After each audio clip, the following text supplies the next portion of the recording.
Well, as always on Tuesday mornings, we engage in conversations about the law, lawyer, and all of the facets that exist thereof. Law continues to, insert itself, I guess, into our lives in ever-increasing amounts in a whole wide variety of ways. Pleasure to welcome back. He's been here occasionally, Colin Flannigan, who effectively spends a lot of time dealing with wills, estates, trusts, and litigation. Mr. Flannigan, good morning to you. Thank you for having me, as always, Phil.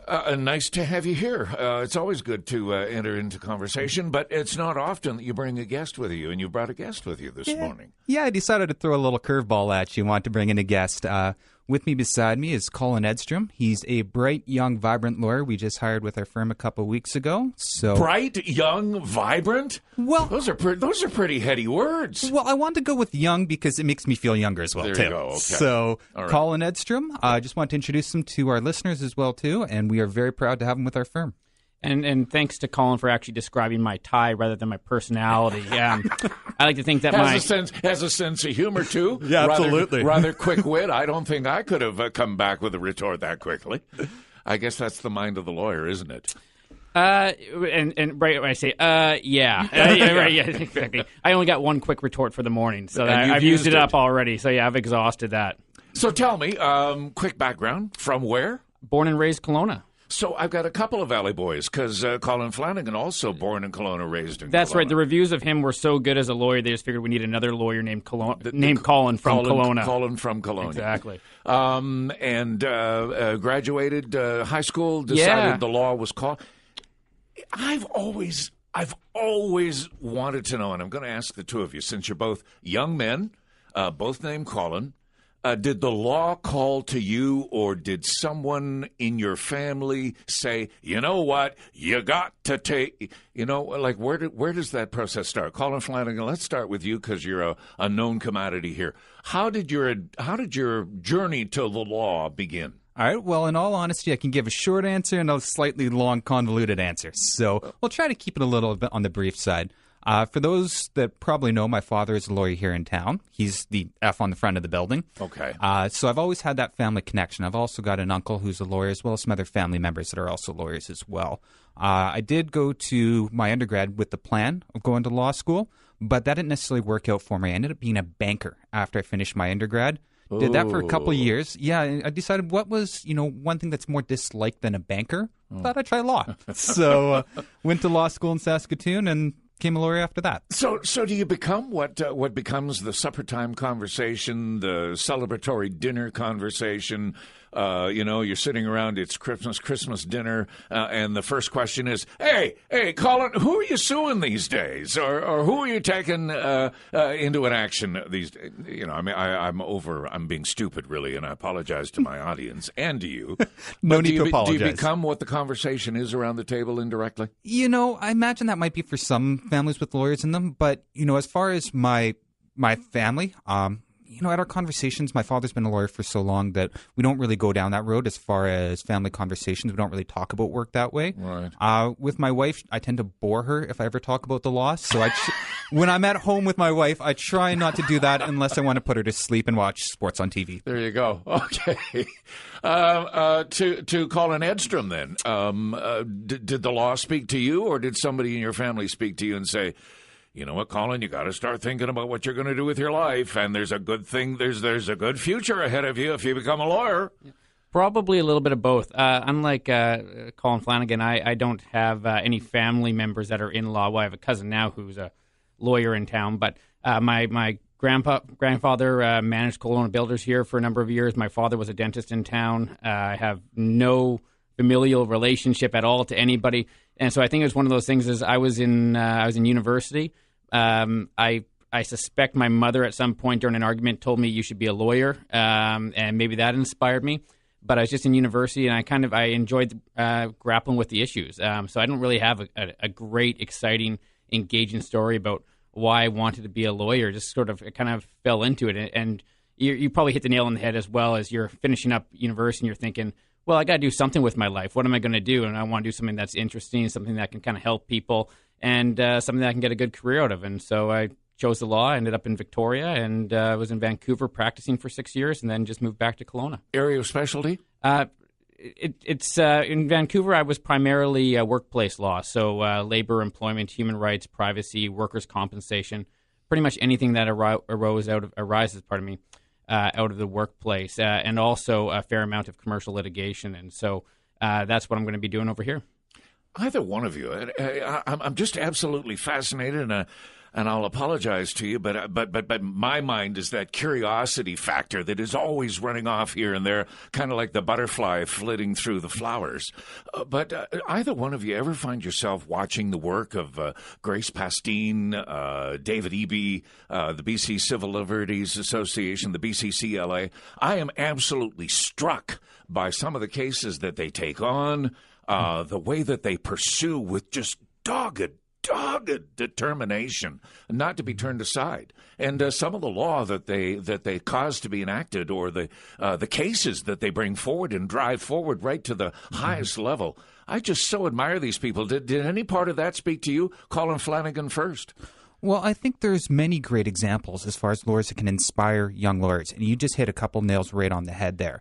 And for young lawyers, especially coming out of law school, you start wanting to sort of figure out, okay, what do I want to do in my practice? What kind of lawyer do I want to be?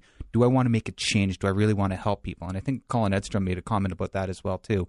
About, that's one thing about the practice of law that often gets overlooked.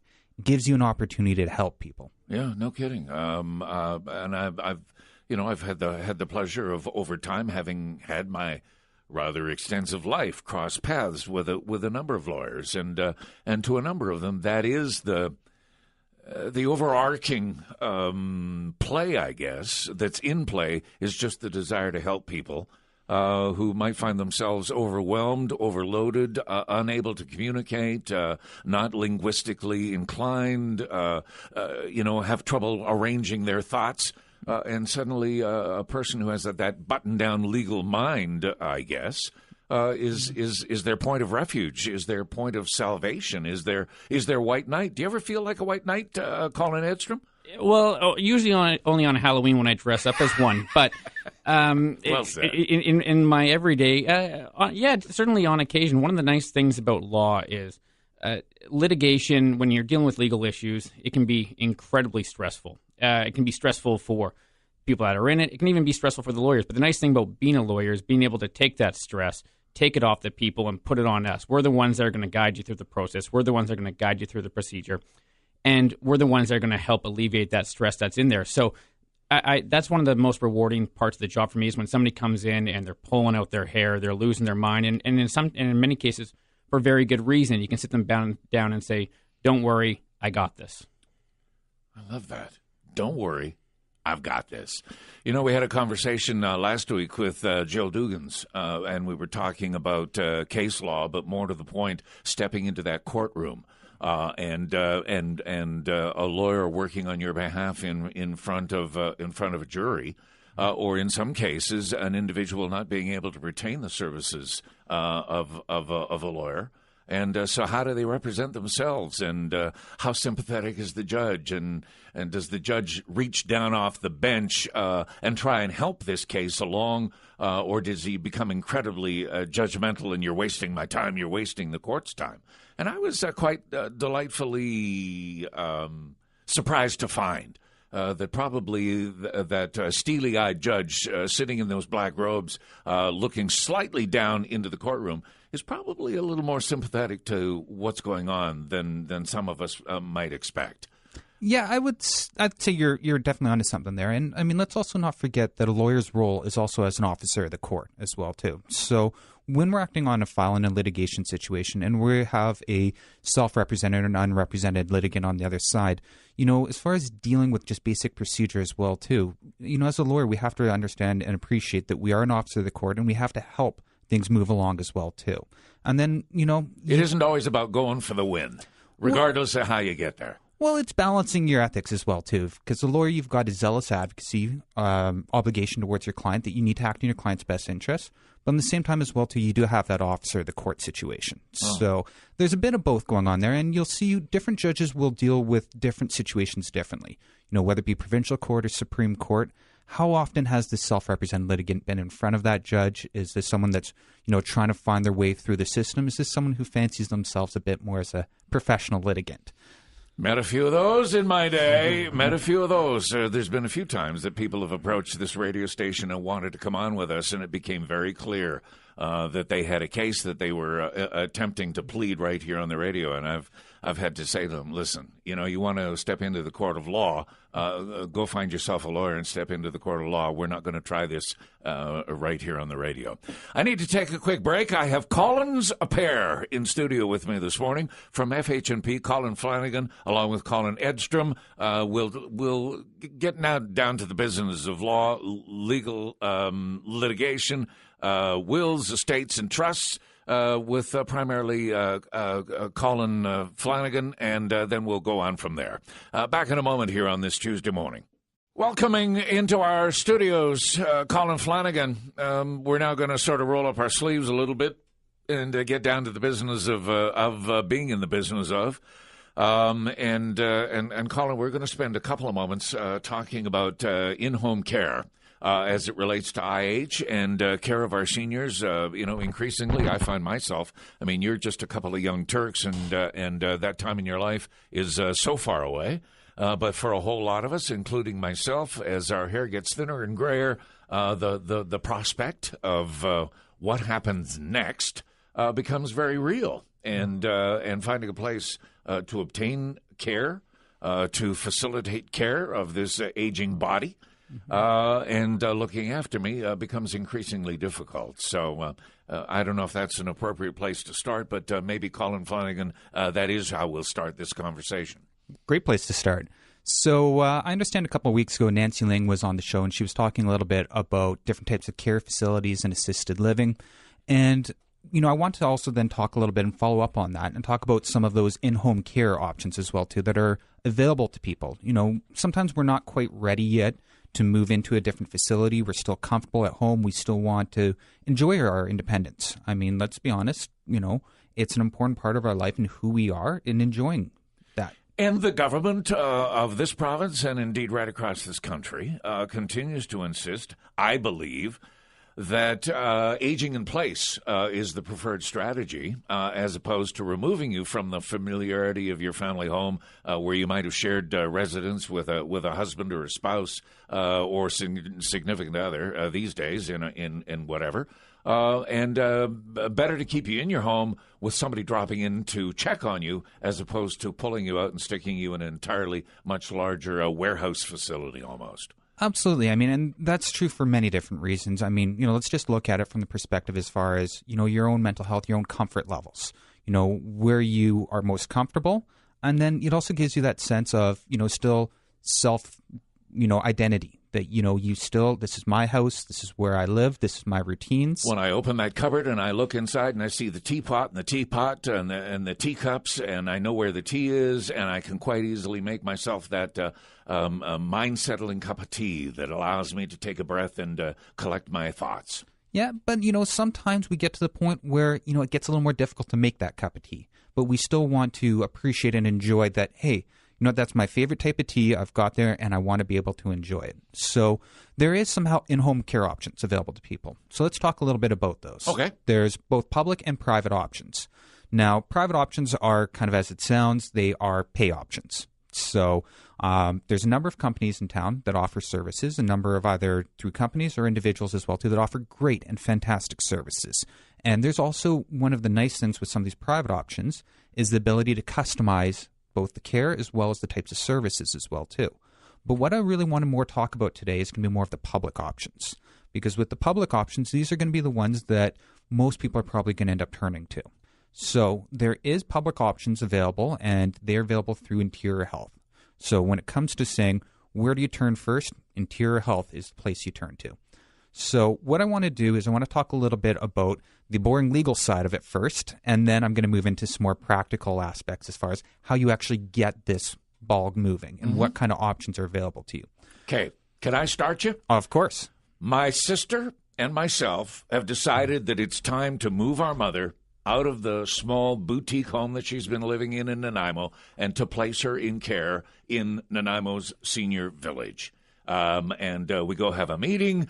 We tell them a little bit about Mom, and they start that ball rolling, and that's the ball that you're going to catch as I pitch it across the table here. All right. So what we're talking about there is developing a care plan.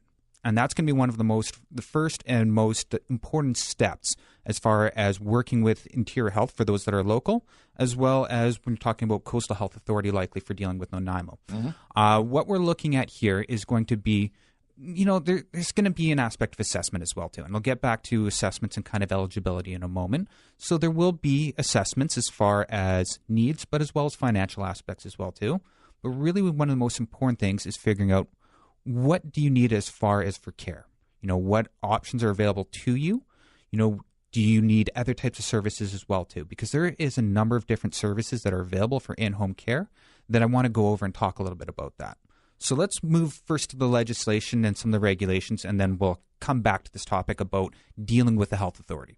All right. Okay. So when we're looking at the legislation, we're looking really primarily at the Continuing Care Act. Now, there's a number of overlapping legislation, but from the Continuing Care Act, we also have a number of regulations that are attached to it.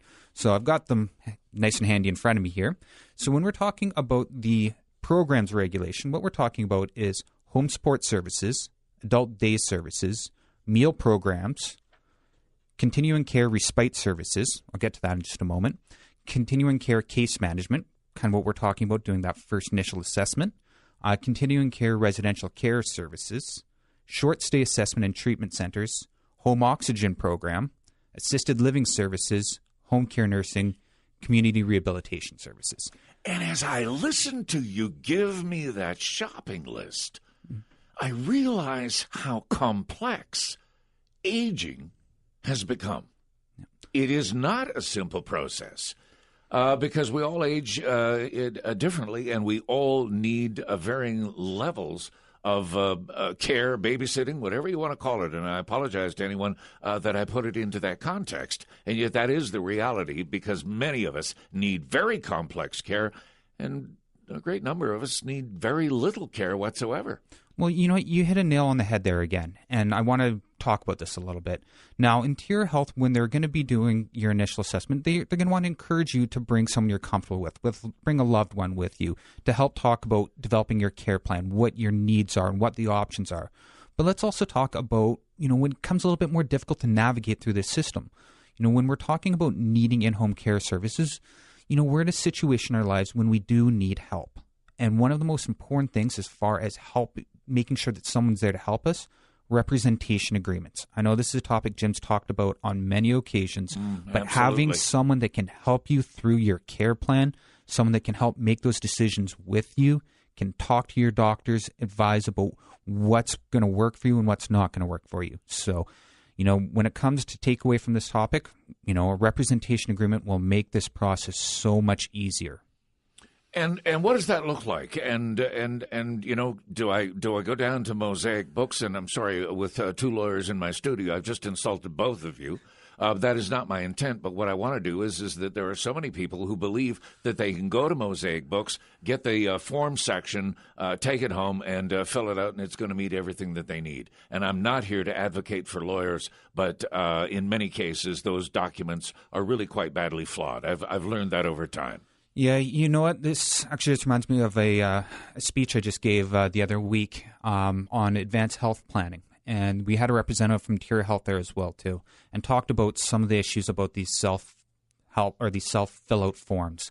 And, it's better than nothing, but the problem that a lot of Interior Health staff seems to be facing with these ones is they're not filled out properly. You've got incorrect information in there. You've got questions whether or not they're legally enforceable. You don't address very important key aspects about what type of treatment you would and would not consent to if you are not in a position to be able to provide that consent anymore. Those types of wishes that the representative can look to and say, you know what, when it comes to being in a permanent unconscious state, this is what mom or dad would or would not want. And I know because it's clear in this document, it's been properly prepared, it's legally enforceable.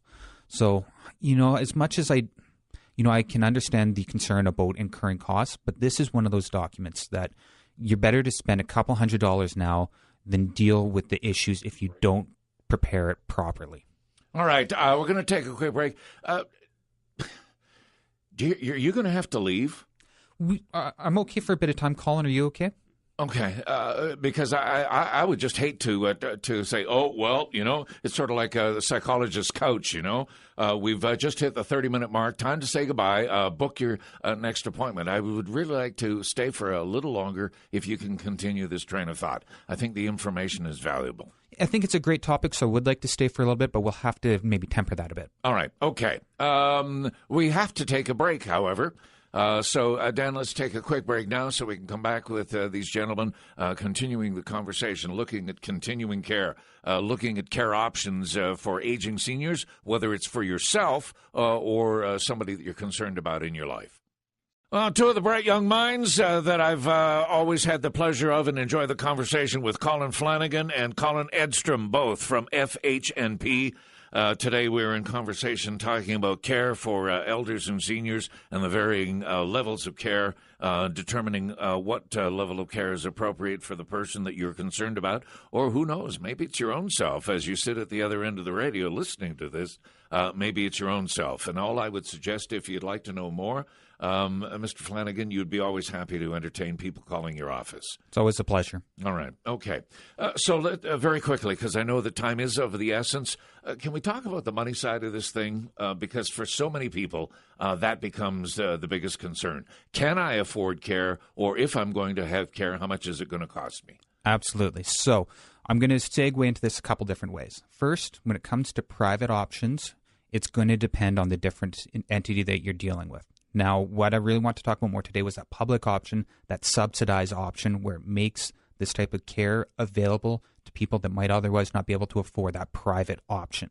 So when you first want to see what kind of options are available to you, you can do a self-referral. Your doctor can do a referral to Interior Health, but it's as easy as contacting Interior Health yourself.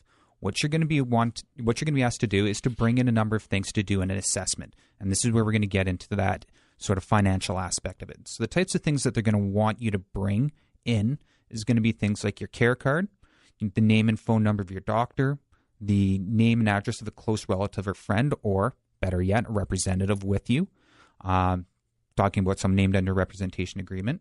Also, they're going to need to know what your prescriptions are as well, too, because let's be honest, a number of us are on quite a few prescriptions, and it's important that your care plan is developed understanding these.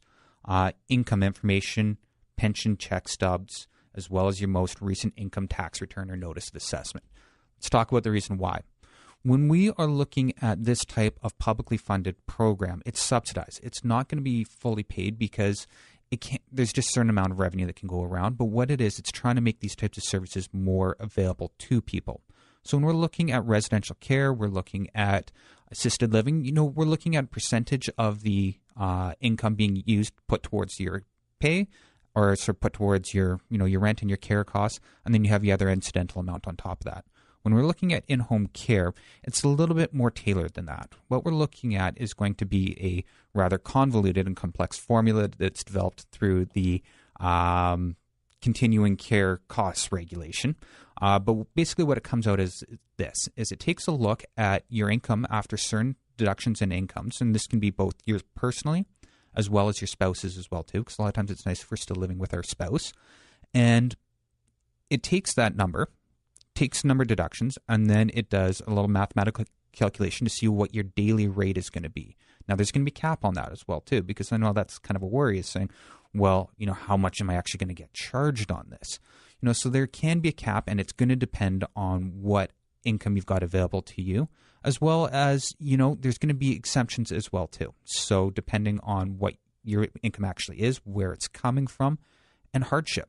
Let's be honest, for some of us, we're going to be in a position where, we still might not be able to afford that daily rate, and there's ways we can work with Interior Health when we actually come across that situation for hardship scenarios. Have you found that they, for the most part, and I'm not looking for you to bash IH, nor am I looking for you to artificially sing their praises, but what is your experience with IH over the time that you've been practicing where these kinds of cases have come across your desk? Okay, well, with IH, Interior Health, what we're looking at is a public body that provides a great service. So there's a lot of great people that work for Interior Health. And one of the most important things is going to be just approaching Interior Health and seeing how helpful they can be. So I've had nothing but great experiences with Interior Health. I mean, occasionally you'll deal with different departments, and I'll be honest, dealing with some departments can be a little bit more complex than others. But when it comes to dealing with care situations, you find some great frontline people. And I think what happens is, if you'll permit me, the recent story of this couple that were separated. He has dementia, she doesn't. They're separated. Their care needs are totally different. And yet the story is presented that IH, unfeeling, unthinking, has separated these two after, let's just pick an arbitrary number, after 50 years of marriage, they've now been separated from each other, and how tragic that is. And IH is sort of being presented as being big brother, unfeeling, uncaring. And I think that's unfortunate, because I think that single story becomes representative of the entire thing. And we don't talk about the thousands and thousands of happy stories that are told within the ranks of IH. Absolutely. Yeah. And I think that's unfortunate for both sides. Yep. The media looking to sensationalize, and I'm a part of that. But, the media is looking to sensationalize, looking for a story to hang a hat on, looking to incite public anger or public frustration. And I think sometimes it's rather unfair. It can be, but let's also look on the other side as well, too. I mean, when we're dealing with public bodies, if we don't have situations that are brought to the public's attention and saying, hey, you know what, this body normally gets it right so many times, this is a situation when they got it wrong, clearly. Well, I wouldn't necessarily go that far because we don't know the full details of it. At least I'm not overly familiar with it. But, I mean, this is one of those situations what can be a learning experience for Interior Health as well, too. So let's not overlook that side of it. Yeah, because the bureaucracy that grows and multiplies upon itself sometimes gets a little disjointed or disconnected, and sometimes truly, and I understand the left hand does not know what the right hand is doing, and somehow it is these kinds of cases that maybe cause them to do a bit of a navel gaze and think, well, maybe we could be doing this just a little bit better. Yeah, and that's not an easy sort of comment to answer, respond to, but I do understand. I'm not trying to set you up, and like I say, I wasn't looking for you to sing their praises or become the advocate for, nor am I looking to savage them and present them as the vicious, evil, uncaring, unthinking bureaucracy, somewhere probably in the middle there. Listen, you have a ton of information here. Is any of this being posted to your particular blog at FH&P, or do you have a package of information that people who might like to know more could sit down and take away some of this with them? Couple different places. Okay. So through our website, we also operate two websites. We've got the FH&P website as well as Okanagan Elder Law. And Okanagan Elder Law, we've got a number of fantastic information points for people to look at. And I'll do a blog on this as well, too, to provide some more information so it's nice and easy to find as well.